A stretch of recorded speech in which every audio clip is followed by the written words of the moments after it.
আসসালামু আলাইকুম প্রিয় ষষ্ঠ শ্রেণীর শিক্ষার্থীবৃন্দ, আশা করি সবাই ভালো আছো। অনুশীলনী 1.2 এর নতুন ক্লাসে তোমাদের সবাইকে স্বাগত। আমরা ইতিমধ্যে তোমাদের 1.2 অনুশীলনীর মূল বইয়ের যত অঙ্ক আছে সেগুলো শেষ করেছি। এখান থেকে আমরা এমসিকিউ এর উপরে 3টা ক্লাস নিয়েছি এবং আজকে আমরা সৃজনশীলের উপরে ক্লাস নিব। আমরাও সৃজনশীলের উপরে 3টা ক্লাস নিব। 3টা ক্লাসে আমরা টোটাল 3টা সৃজনশীল কভার করব। এই 3টা সৃজনশীলের মাধ্যমে এই অধ্যায়ের সকল অঙ্ক চলে আসবে ইনশাআল্লাহ। তো চলো শুরু করা যাক। আমাদের উদ্দীপকের এখানে 1 2 3 4 চারটি সংখ্যা আমাদের দেওয়া আছে। আমাদের কতে বসে প্রথম ও দ্বিতীয় সংখ্যা, এই প্রথম সংখ্যা এবং দ্বিতীয় সংখ্যা এরা জোড়া সহমৌলিক কিনা তা নির্ণয় করো। মানে এই সংখ্যা জোড়াটি, এই সংখ্যা পরস্পর সহমৌলিক কিনা এটা আমাদের নির্ণয় করতে হবে। আমরা কিন্তু ইতিমধ্যে জেনেছি সহমৌলিক সংখ্যা কাকে বলে। তার মানে দুটি সংখ্যাকে যদি এক ছাড়া আর কোনো সংখ্যা দিয়ে ভাগ করা না যায়, দুটি সংখ্যাকে যদি এক ছাড়া অন্য কোনো সংখ্যা দিয়ে নিঃশেষে ভাগ করা না যায়, সেই সংখ্যাদ্বয়কে তখন বলবে সহমৌলিক সংখ্যা। এখন আমাদের দেখতে হবে এই দুটি সংখ্যাকে এক ছাড়া অন্য কোনো সংখ্যা দিয়ে ভাগ করা যায় কিনা। যদি ভাগ করা যায় তাহলে সহমৌলিক সংখ্যা হবে না, আর যদি না যায় তাহলে সহমৌলিক সংখ্যা হবে। ঠিক আছে, তাহলে আমরা লিখতে পারি একের ক, প্রথমে সংখ্যাদ্বয় কি দেওয়া আছে সেটা আমরা লিখে নিব যে প্রদত্ত সংখ্যাদ্বয়। ওকে, কি কি দেওয়া আছে? 189 ও 210। দেখো এই অঙ্কটা দুই ভাবে সলভ করা যায়। একটা হচ্ছে এ যত উৎপাদক গুলা আছে সেগুলা বের করে ফেলা, মানে কোন কোন সংখ্যা দিয়ে একে ভাগ করা যায়। একইভাবে এর উৎপাদক গুলা বের করে ফেলা, তার মানে কোন কোন সংখ্যা দিয়ে একে ভাগ করা যায়। কিভাবে? সেটা হচ্ছে আমরা 189 কে যদি ইউক্লিডীয় পদ্ধতিতে উৎপাদক গুলো আমরা বের করি, তাহলে দেখো কত দিয়ে ভাগ যায়। দেখো তো বিজোড় সংখ্যা যেহেতু 2 দিয়ে যাবে না, 8 আমরা 17 আর 18, অঙ্কগুলার যোগফল 18, তাহলে 3 দ্বারা ভাগ যাবে। 3 দিয়ে ভাগ করলে 3 একের মধ্যে যায় না, 18 এর মধ্যে 3 6 18, 3 3 9। দেখো 63 কেও 8 দ্বারা ভাগ করা যায়। তাহলে কত হয়? 3 দুগুণী 6, 3 অক্ষে 3। 21 কেও 3 দ্বারা ভাগ করা যায়, তাহলে 3 7 21। ওকে, আবার একইভাবে আমরা যদি 210 কে এইভাবে এর উৎপাদকগুলা বের করতে চাই, তাহলে এটা জোড় সংখ্যা, তার মানে 2 দ্বারা ভাগ যাবে। তাহলে দেখো 2 অক্ষে 2, ওকে, একের মধ্যে যায় না, তাহলে দুইটা শূন্য নিতে হচ্ছে, এর জন্য একটা শূন্য আসবে। 5 দুগুণা 10, 105, মানে শেষে আছে 5, তাহলে এই সংখ্যাটি 5 দ্বারা বিভাজ্য। 5 নিলে 5 দুগুণা 10, 5 অক্ষে 5। দেখো 21, 3 7 21। এখন আমরা যদি এই দুইটা সংখ্যার উৎপাদকের দিকে একটু খেয়াল করি, দেখো এই সংখ্যাটি 3 দ্বারা বিভাজ্য, আবার এই সংখ্যাটিও 3 দ্বারা বিভাজ্য, এই সংখ্যাটি 7 দ্বারা বিভাজ্য, আবার এই সংখ্যাটিও 7 দ্বারা বিভাজ্য। তার মানে এই দুইটি সংখ্যার মধ্যে এক ছাড়াও আরো উৎপাদক আছে, মানে এক ছাড়াও আরো অন্য সংখ্যা দিয়ে ভাগ করা যায়। যেমন 3 দ্বারা দুইটা সংখ্যাকেই ভাগ করা যাচ্ছে, আবার 7 দ্বারাও এই দুটি সংখ্যাকে ভাগ করা যাচ্ছে। তাহলে এই সংখ্যাদ্বয় সহমৌলিক সংখ্যা হবে না। আশা করি তোমরা বুঝতে পেরেছো। এখন কিভাবে লিখতে পারি? আমরা লিখতে পারি যে অতএব 189 সমান সমান কি লেখা যায়? এর উৎপাদক গুলা কি? এক তো প্রত্যেকটা সংখ্যারই উৎপাদক 1, এগুলা গুণ করে এবার 3 গুণিত 3 গুণিত 3 গুণিত 7, এই যে আমরা যে উৎপাদক গুলা পেয়েছি। ওকে, আর 210 সমান সমান 1, এবার এগুলা গুণ করো, 2 গুণিত 5 গুণিত 3 গুণিত 7। ওকে, তাহলে আমরা লিখতে পারি যে এখানে সংখ্যাদ্বয়কে 1 ছাড়া 3 ও 7 দ্বারা ভাগ করা যায়।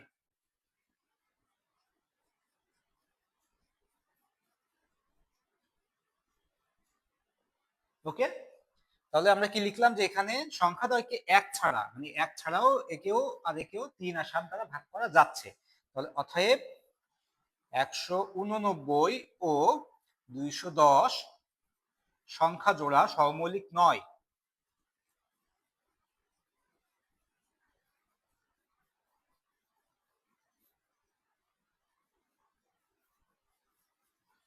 আশা করি তোমরা বুঝতে পেরেছো। এখন এই অঙ্কটা যেহেতু কতে আসছে, তাই না, তাহলে কতে তোমাদের মার্কস কত থাকে? 2 মার্কস। তোমাদের মনে প্রশ্ন আসতে পারে, আচ্ছা 2 মার্কসের জন্য এত বড় অঙ্ক কি আমাদের করার দরকার আছে কিনা? না, এত বড় অঙ্ক যদি তুমি না করো তাতেও কোনো সমস্যা নাই। যেহেতু তোমাকে বলছে কি সহমৌলিক জোড়া কিনা তা নির্ণয় করো, এই নির্ণয়ের জন্য যে কোনো একটা ক্লু দিতে হবে। সেই ক্লুটা কি আমরা এইভাবে না করে ছোট আকারেও করতে পারি, সেটা একটু দেখাই। এখানে সহমৌলিক নয় এটা প্রমাণ করার জন্য যে কোনো এক ছাড়া যে কোনো একটা সংখ্যা দিয়ে যদি এই দুটা ভাগ করা যায় তাহলে বুঝে ফেললাম সহমৌলিক নয়। দেখো এই সংখ্যাটার অঙ্কগুলোর যোগফল 18, তাহলে এই সংখ্যাটি কি 3 দ্বারা বিভাজ্য। এই সংখ্যাটির অঙ্কগুলোর যোগফল কত? 2 আর 1 3, 3 সাথে 0 যোগ করলে 3, তাহলে এটাও 3 দ্বারা বিভাজ্য। তাহলে কিন্তু প্রথমেই যখন দেখলাম এটাও 3 দ্বারা বিভাজ্য, এটাও 3 দ্বারা বিভাজ্য, তখনই আমরা বলে দিতে পারবো যে সংখ্যাটা সহমৌলিক নয়। ঠিক আছে, তাহলে কিভাবে লিখতে পারি? আমরা লিখতে পারি 189 সংখ্যাটি, আচ্ছা সংখ্যাটি 3 দ্বারা বিভাজ্য, 3 দ্বারা বিভাজ্য। আবার 210 সংখ্যাটিও 3 দ্বারা বিভাজ্য।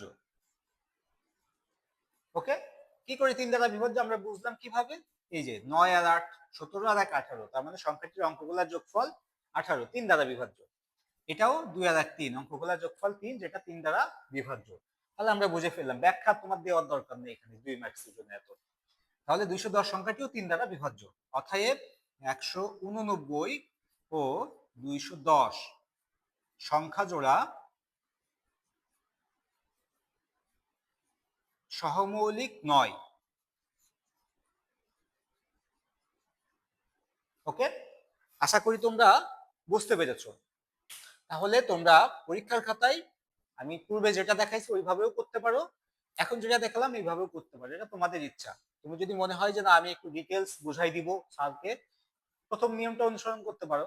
আর যদি তোমার মনে হয় না আমার সময় কম, আমার এত ডিটেলস এর দরকার নাই, জাস্ট এটাই দেখাবো। ওকে, কারণ 3 দ্বারা বিভাজ্য যখন হয়ে গেছে, আর কোনো সংখ্যা দ্বারা বিভাজ্য হোক আর না হোক, যেহেতু এক ভিন্ন আরো একটি সংখ্যা দ্বারা বিভাজ্য হয়ে গেছে, তার মানে সহমৌলিক জোড়া নয়, এখানেই কনফার্ম হয়ে গেছে। ওকে, আশা করি তোমরা বুঝতে পেরেছো। আমরা এবার খ নম্বরটি দেখি। খ নম্বরে আমাদের বলছে তৃতীয় সংখ্যাটি, তৃতীয় সংখ্যা কোনটি? এইটি। এই সংখ্যাটি 6 দ্বারা বিভাজ্য কিনা তা যাচাই করো। মানে এই সংখ্যাটি 6 দ্বারা ভাগ যায় কিনা, বিভাজ্য কিনা সেটা যাচাই করতে বলছে। তাহলে আমরা কিন্তু জানি যে 6 দ্বারা বিভাজ্যতার সূত্র কি? 6 দ্বারা বিভাজ্যতার সূত্র হচ্ছে কোন একটি সংখ্যা যদি 2 দ্বারা এবং 3 দ্বারা, এই দুটি সংখ্যা দ্বারাই নিঃশেষে বিভাজ্য হয়, তাহলে ওই সংখ্যাটি 6 দ্বারা বিভাজ্য হবে। তাহলে প্রথমেই আমরা লিখতে পারি যে প্রদত্ত সংখ্যা, প্রদত্ত সংখ্যা কত?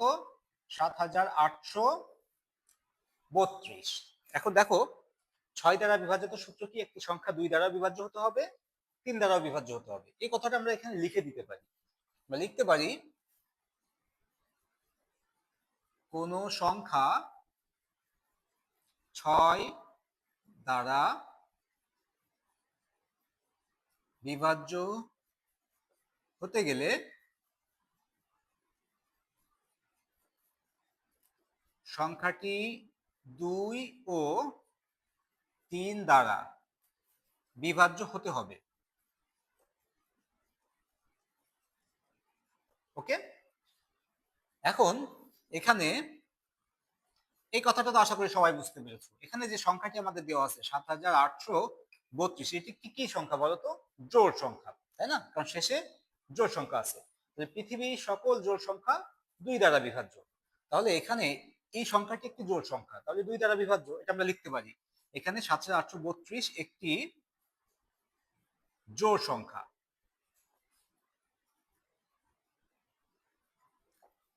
ওকে, অতএব এটি 2 দ্বারা বিভাজ্য। 6 দ্বারা যে বিভাজ্যতার প্রথম যে নিয়ম ক্রাইটেরিয়া ছিল, শর্ত 2 দ্বারা বিভাজ্য হতে হবে, এটা আমরা পেয়ে গেছি। এবার আমাদের দেখতে হবে এটি 3 দ্বারা বিভাজ্য হয় কিনা। 3 দ্বারা বিভাজ্যতার সূত্র কি? একটা সংখ্যার অঙ্কগুলোর যোগফল যদি 3 দ্বারা বিভাজ্য হয় তাহলে সংখ্যাটি 3 দ্বারা বিভাজ্য হবে। এটা আমরা লিখতে পারি যে আবার ৭৮৩২ সংখ্যাটির অঙ্কগুলোর যোগফল সমান সমান কত হচ্ছে ৭ যোগ ৮ যোগ ৩ যোগ ২। এই যে সংখ্যার অঙ্কগুলো আমি যোগ করলাম, কত হচ্ছে দেখো, ৩ আর ২ ৫, ৮ ৫ ১৩, ১৩ আর ৭ ২০, তাই না? মানে ২০। ২০কে কি তুমি ৩ দ্বারা ভাগ করতে পারবা? ৩ ৬ ১৮, ৩ ৭ ২১, ভাগ করা যাচ্ছে না। তাহলে এই সংখ্যাটি ৩ দ্বারা বিভাজ্য নয়। তাহলে এখানে লিখলাম কি, আবার এত সংখ্যাটির অঙ্কগুলোর যোগফল ২০ যা ৩ দ্বারা বিভাজ্য নয়। তাহলে আমরা দেখে ফেললাম যে প্রথমে আমাদের শর্ত ছিল কি, ৬ দ্বারা বিভাজ্য হতে গেলে ২ দ্বারাও বিভাজ্য হতে হবে, ৩ দ্বারাও বিভাজ্য হতে হবে। কিন্তু এই সংখ্যার ক্ষেত্রে আমরা দেখলাম এটি ২ দ্বারা বিভাজ্য কিন্তু ৩ দ্বারা বিভাজ্য নয়। তাহলে আমরা লিখতে পারি যে সংখ্যাটি ২ দ্বারা বিভাজ্য কিন্তু ৩ দ্বারা বিভাজ্য নয়, অতএব সংখ্যাটি ৬ দ্বারা বিভাজ্য নয়। লিখব যে ৭৮৩২ সংখ্যাটি ২ দ্বারা বিভাজ্য কিন্তু ৩ দ্বারা বিভাজ্য নয়, অতএব সংখ্যাটি ৬ দ্বারা বিভাজ্য নয়। আশা করি তোমরা বুঝতে পেরেছো।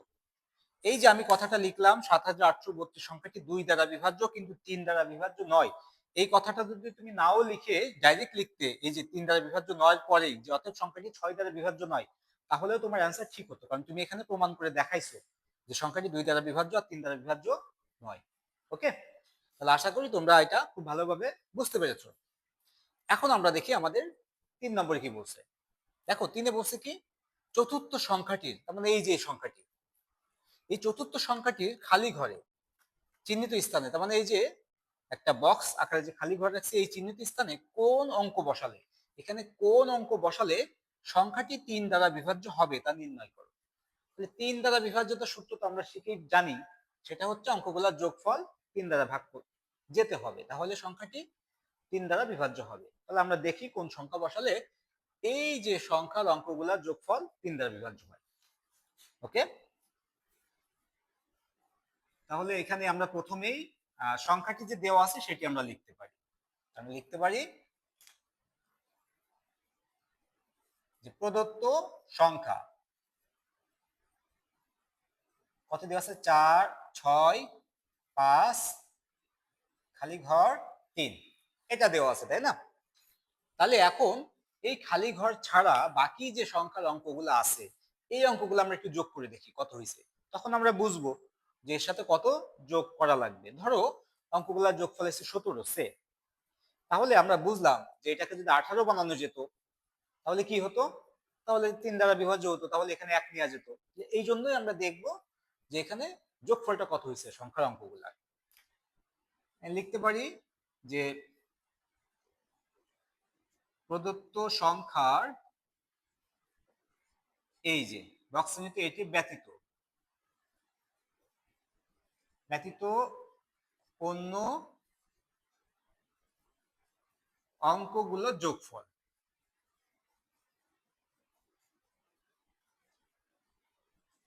কত হচ্ছে দেখো তো, যোগফল ৪ যোগ ৬ যোগ ৫ যোগ ৩, এটা ব্যতীত, মানে এর যেহেতু মান নাই আমি জানি না কত বসাবো, এই জন্য আমি বাকি যেগুলো দেওয়া আছে তার যোগফলটা বের করে দিচ্ছি। তাহলে যোগফল কত আসতেছে দেখো, ৫ আর ৩ ৮, ৮ ৬ ১৪, ১৪ আর ৪ ১৮। তাহলে দেখো তো ১৮ কিন্তু অলরেডি ৩ দ্বারা বিভাজ্য, তার মানে এই সংখ্যাটি এই খালি ঘর ছাড়াও কিন্তু ৩ দ্বারা বিভাজ্য অলরেডি হয়ে রয়েছে, কারণ কি অঙ্কগুলোর যোগফল ১৮, ৩ দ্বারা বিভাজ্য। এখন এই খালি ঘরে তাহলে কত বসানো যাবে দেখো তো। আচ্ছা, খালি ঘরে যদি আমি শূন্য বসাই তাহলে এর অঙ্কগুলোর যোগফল তো ১৮ই থাকবে, কারণ ১৮ সাথে শূন্য যোগ করলে কত হয় ১৮, তাহলে শূন্য বসালেও কিন্তু ৩ দ্বারা বিভাজ্য হচ্ছে। ওকে, আর কোন কোন সংখ্যা বসানো যায় দেখো তো, এবং এখানে কিন্তু মনে রাখতে হবে এক অঙ্ক বিশিষ্ট সংখ্যা বসাতে হবে। তুমি চাইলেই দুই অঙ্ক বিশিষ্ট সংখ্যা বসাতে পারবা না। ওকে, এখন ধরো এখানে তাহলে শূন্য বসানো যাচ্ছে, শূন্য বসালে 18ই থাকে। আচ্ছা, 18-র পরে আর কত দেখো তো, 3 দ্বারা বিভাজ্য 21, 18 আর 3 21, 3 7 21, 21 বানাইতে গেলে এখানে কত লাগবে? 3। আবার এখানে যদি 6 দিই আমি, তাহলে কত হবে দেখো তো, 18 আর 6 24, 24ও 3 দ্বারা বিভাজ্য। আবার এখানে যদি 9 দিই আমি, দেখো তো 18 আর 9 কত হয়? 27, 27ও 3 দ্বারা বিভাজ্য। 9 এর বেশি তো আমি আর নিতে পারতেছি না, কারণ 9 এর বেশি নিলে সেটা দুই অঙ্ক বিশিষ্ট সংখ্যা হয়ে যাচ্ছে। তাহলে আমি নিতে পারতেছি কি? 0 নিতে পারতেছি, 3 নিতে পারতেছি, 6 নিতে পারতেছি, আর 9 নিতে পারতেছি। এটা তো বুঝতে পারছো আশা করি। ওকে, তাহলে আমরা লিখতে পারি যে প্রদত্ত সংখ্যার অঙ্ক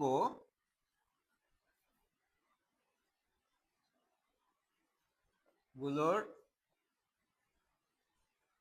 যোগফল 18, মানে এই কথাটা আবার লিখলাম, যা 3 দ্বারা বিভাজ্য। অতএব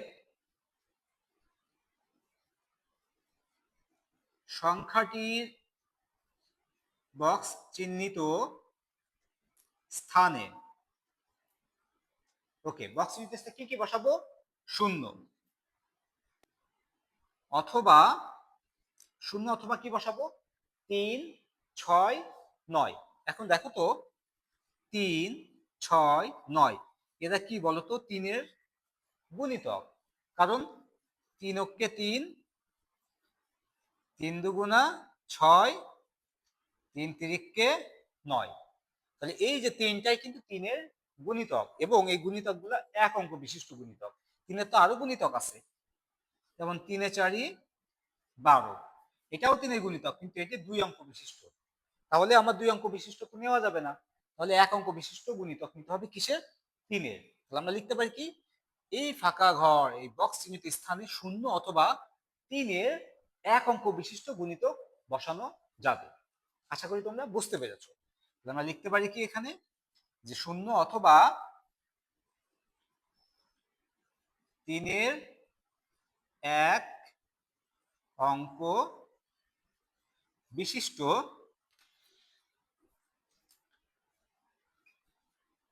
গুণিতক বসালে সংখ্যাটি 3 দ্বারা বিভাজ্য হবে। আশা করি তোমরা বুঝতে পেরেছো যে এই যে খালি ঘর, এখানে 0 বসালেও সেটি 3 দ্বারা বিভাজ্য হবে। আবার 3-এর এক অঙ্ক বিশিষ্ট যে কোনো গুণিতক, তার মানে 3 বসালেও হবে 3 দ্বারা বিভাজ্য। 3-এর আর একটা এক অঙ্ক বিশিষ্ট গুণিতক কি? 6, 6 বসালেও হবে, আবার 9 বসালেও হবে। তাহলে আশা করি বুঝতে পেরেছো। এখন তোমাদের মনে একটা প্রশ্ন যদি আসে এখানে, যে আমি এই কথাটা আমার যদি মনে না থাকে, যে 3-এর এক অঙ্ক বিশিষ্ট গুণিতক, এটা যদি আমি মনে না থাকে তখন কি করব? হ্যাঁ, তাহলে মনে না থাকলে তুমি এটা নাও লিখতে পারো। এখানে কি বসাতে পারো? 0, কমা, তার মানে এটা যদি, এই কথাটা তোমার যদি মনে না থাকে যে এক অঙ্ক বিশিষ্ট গুণিতক, এটা আমার কাছে কঠিন মনে হচ্ছে, তখন তুমি কি লিখতে পারো? এখানে দেখো 0, 3, 6 ও 9, এই যে এই চারটি অঙ্ক যে কোনো একটি অঙ্ক বসালেই হবে। তাহলে লিখবা কি? 0, 3, 6 ও 9 বসালে প্রদত্ত সংখ্যাটি 3 দ্বারা বিভাজ্য হবে। আশা করি তোমরা একেবারে ক্লিয়ারলি বুঝে গেছো অঙ্কটি। এই অঙ্কটি তোমাদের এই অধ্যায়ের জন্য খুব ইম্পর্ট্যান্ট একটা অঙ্ক, কারণ এখানে যে 3টা প্যাটার্ন নিয়ে কথা হয়েছে, 3 ধরনের অঙ্ক, যে সহমৌলিক কিনা, এই অঙ্কটা কতে কিন্তু যে কোনো অঙ্কে আসতে পারে। এখান থেকে সৃজনশীল আসলে এই অঙ্কটা খুব ইম্পর্ট্যান্ট। দুইটা সংখ্যা তুলে দিবে, বলে দিতে পারে সহমৌলিক কিনা যাচাই করো। পরে বলছে 6 দ্বারা বিভাজ্য কিনা। এই 6 দ্বারা বিভাজ্য দ্বারা আমরা কিন্তু 2 দ্বারা বিভাজ্য, 3 দ্বারা বিভাজ্য শেষ করেছি। আর শেষে বলছে কি 3 দ্বারা বিভাজ্য কিনা, এটা কত বসালে। 3টাই কিন্তু আমাদের জন্য ইম্পর্ট্যান্ট, এবং এখান থেকে প্রশ্ন আসলে ঘুরে ফিরে কি হবে দেখো, এই 6 দ্বারা বিভাজ্যর জায়গায় হয়তো 5 দ্বারা বিভাজ্য আসতে পারে, 4 দ্বারা বিভাজ্য আসতে পারে। তার মানে বিভাজ্যতার সূত্র নিয়েই কিন্তু এখান থেকে দুইটা কোশ্চেন থাকবে। আর একটা থাকবে কি, সহমৌলিক জোড়া কিনা, মৌলিক সংখ্যা কিনা, এই ধরনের সংখ্যা একটা দিতে পারে। ওকে, আজকে এই পর্যন্তই। পরবর্তী ক্লাসে আমরা এই অধ্যায়ের আরেকটা সৃজনশীল নিয়ে কথা বলবো ইনশাআল্লাহ। তো সেই পর্যন্ত সবাই ভালো থেকো। আল্লাহ হাফেজ।